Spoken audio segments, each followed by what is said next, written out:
Baik,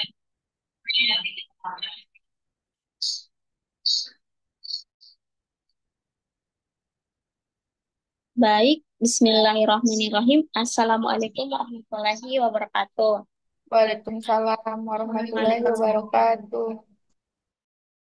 Baik, selamat malam teman-teman Gizi. Sebelumnya terima kasih karena teman-teman sudah menyempatkan waktunya dalam pertemuan virtual kali ini.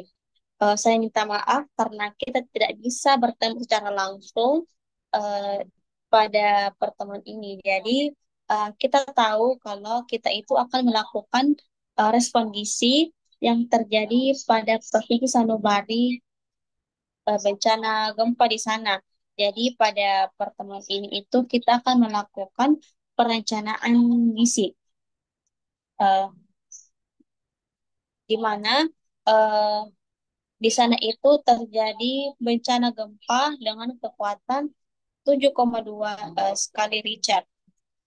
Kemudian ada tiga kabupaten yang berdampak pada provinsi Sanubari ini, yang di mana gempa ini mengakibatkan eh, banyak kerusakan dan banyak korban jiwa. Mungkin bisa next slide.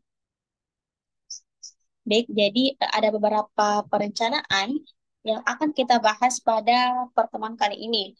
Pertama-tama itu kita akan menganalisis situasi yang di mana eh, ada 3 poin pada analisis situasi ini, yaitu yang pertama itu ada bagaimana status gizi penduduk di sana sebelum bencana terjadi. Kemudian yang kedua itu dampak yang ditimbulkan dari bencana terhadap pelayanan gizi. Kemudian yang ketiga itu siapa saja yang menjadi kelompok sasaran gizi dan siapa saja yang masuk dalam kelompok sasaran. Mungkin teman-teman yang pada pertemuan ini punya informasi terkait poin-poin yang saya paparkan di sini. Itu bisa kita diskusikan. Izin memberikan informasi, Bu. Baik, Ibu Lia, silahkan. Baik, Ibu, berdasarkan data Provinsi Sanubari, informasi yang saya dapatkan bersama Ibu Kusina kemarin itu, masyarakat di sana status gizinya itu masih kurang baik. Iya, benar sekali, Bu Lina. Karena menurut masyarakat setempat, ketahanan pangan daerah Sanubari itu dalam kategori kerawanan pangan. Ini diakibatkan dari bencana alam yang sering terjadi di daerah sana. Sehingga hal ini menyebabkan pola makan masyarakat setempat itu menjadi tidak seimbang. Baik, terima kasih kepada Ibu Azizah. Ya, silakan. Baik, terima kasih Bu. Yang saya dapatkan itu setelah bencana terjadi di Provinsi Sanubari, bencana gempa ini berdampak pada sanitasi yang buruk, pasokan air terbatas, diare dan infeksi kulit meningkat, sehingga penyakit menular juga meningkat, seperti penyakit malaria. Dan faktanya wilayah di sana memang merupakan wilayah endemik malaria. Terima kasih Bu. Baik, Ibu Irma, silakan. Baik, terima kasih banyak. Dari data yang didapatkan, penduduk Provinsi Sanubari pada Kabupaten Ambara. Nah, prevalensi gizi kurang terdapat 16% dan gizi buruk terdapat 5%. Nah, di Kabupaten Saliwa, gizi kurang sebanyak 27% dan gizi buruk sebanyak 10,9%. Di Kabupaten Rawang, gizi kurang itu terdapat 14% dan gizi buruk terdapat 3%. Baik, terima kasih. Oh iya, Ibu Reski, silahkan. Baik, terima kasih. Menurut data status gizi Provinsi Sanubari, prevalensi cakupan ASI eksklusif yaitu sekitar 20%. Anemia pada balita 57%, anemia pada wanita hamil 46,8%, anemia pada usia reproduksi itu 44,4%, gizi kurang 19%, dan gizi buruk sekitar 6,3%. Baik, jadi pada provinsi ini status gizinya masih kurang ya, karena dilihat juga dari data penduduk yang dikatakan Ibu Irma tadi itu saya dengar banyak gizi buruk dan gizi kurang. Baik. Iya, benar sekali, Bu Lin. Ya. Baik, selanjutnya kita masuk ke rencana yang kedua. Setelah kita analisis situasi, tentunya kita akan melakukan yang namanya intervensi. Jadi, pada perencanaan ini itu kita akan membahas rencana kegiatan intervensi apa saja yang akan kita lakukan dari bencana yang terjadi di provinsi. Nah, pada slide yang saya buat ini, yang pertama itu ada PMBA atau pemberian makanan bayi dan anak. Kemudian yang kedua ada kegiatan pencegahan dan pengenanganan gizi kurang dan gizi buruk. Kemudian yang ketiga ada suplementasi gizi. Selanjutnya juga kita melakukan dukungan kelompok rentan dan melakukan komunikasi dan pelatihan masyarakat. Mungkin teman-teman di sini bisa mengungkapkan pendapatnya mengenai apa saja yang bisa kita lakukan mengenai 5 poin ini. Izin Bu Lina, saya memberi masukan. Oh iya, Ibu Alfi, silakan.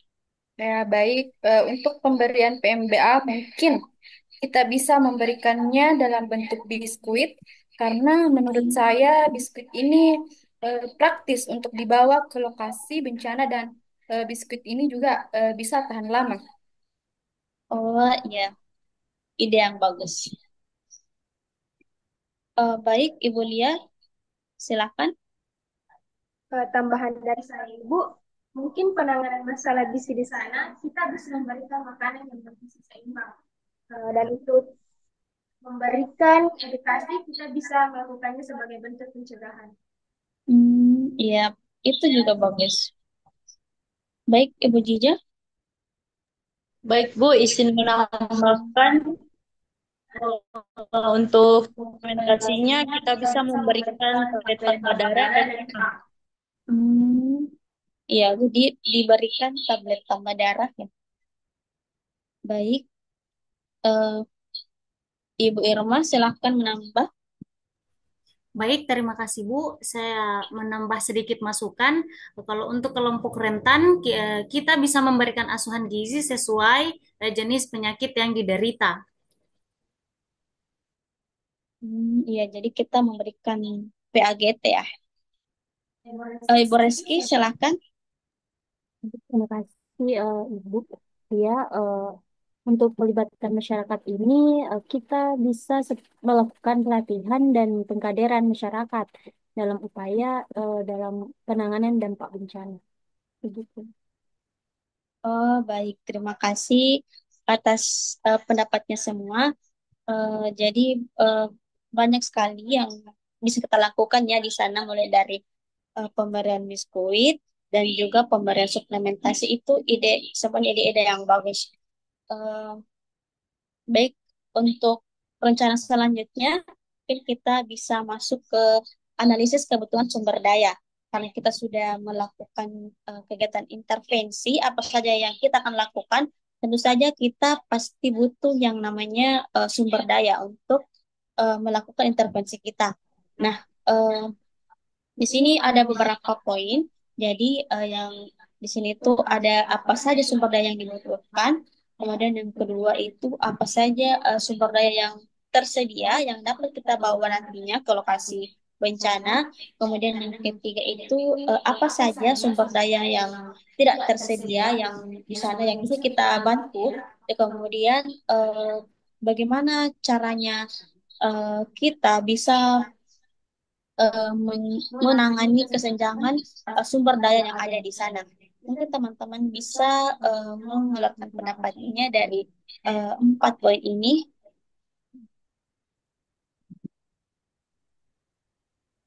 Baik, Ibu Lia, silakan. Baik Ibu, mungkin kita ketahui bersama bahwa di sana itu terjadi kerawanan pangan baik itu sebelum terjadinya bencana maupun setelah terjadinya bencana. Kita mungkin harus menyediakan bahan pangan yang lebih banyak Hmm, jadi kita membawa lebih banyak pangan ke sana ya. Banyak bahan makanan. Baik, Ibu Aziza, silakan. Menurut saya, Bu, untuk keterbatasan air itu kita bisa bekerja dengan badan PUPR. Iya, karena tadi dikatakan di sana terbatas air ya, karena namanya juga bencana, jadi pasti terbatas air. Bu. Baik, eh, itu terima kasih atas masukannya. Selanjutnya untuk perencanaan koordinasi gizi.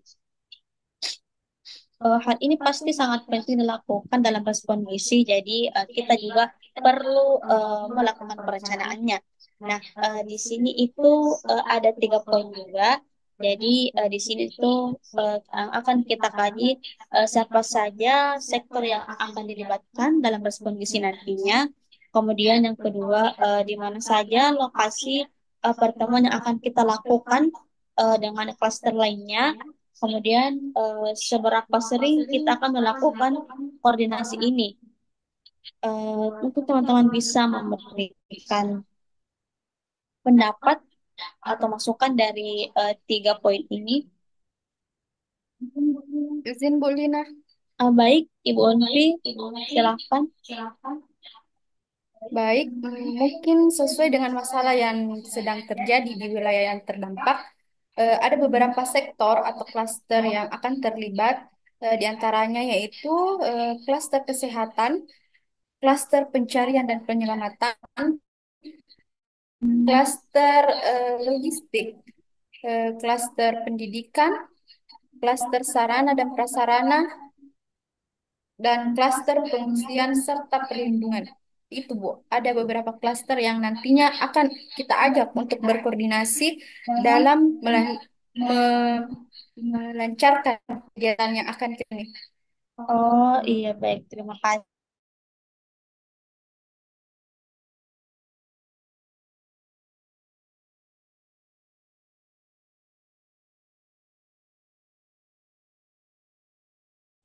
Mungkin Ibu, nah itu kita bisa melakukan pertemuan di dinas kesehatan provinsi atau dinas kesehatan daerah. Oh iya, itu juga ide yang bagus karena pasti yang paling berdampak itu pasti dinas kesehatan. Jadi mungkin kita bisa meminta izin untuk melakukan pertemuan di sana dengan klaster lainnya. Iya, Ibu Irma, silakan. Baik, terima kasih Bu Lina. Eh, Bagaimana, menurutku untuk koordinasi untuk pemantauan di lokasi sebaiknya dilakukan tiap hari untuk melihat perkembangan kesehatan penduduk di situ. Oh iya, jadi lebih baiknya setiap hari ya. Baik, terima kasih. Saya saya sampaikan kepada teman-teman di sini karena sudah memberikan pendapatnya. Selanjutnya itu ada rencana evaluasi dan monitoring.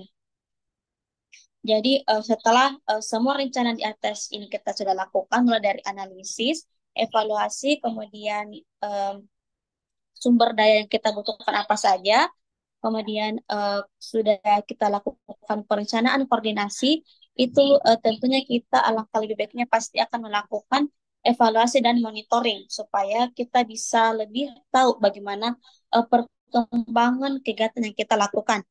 Nah, di sini ada 2 poin yang saya eh, tampilkan di sini, yaitu apa saja indikator yang dapat kita tentukan untuk menjadi komponen pelaporan dari intervensi yang diberikan. Kemudian yang kedua itu seberapa sering kita akan melakukan monitoring.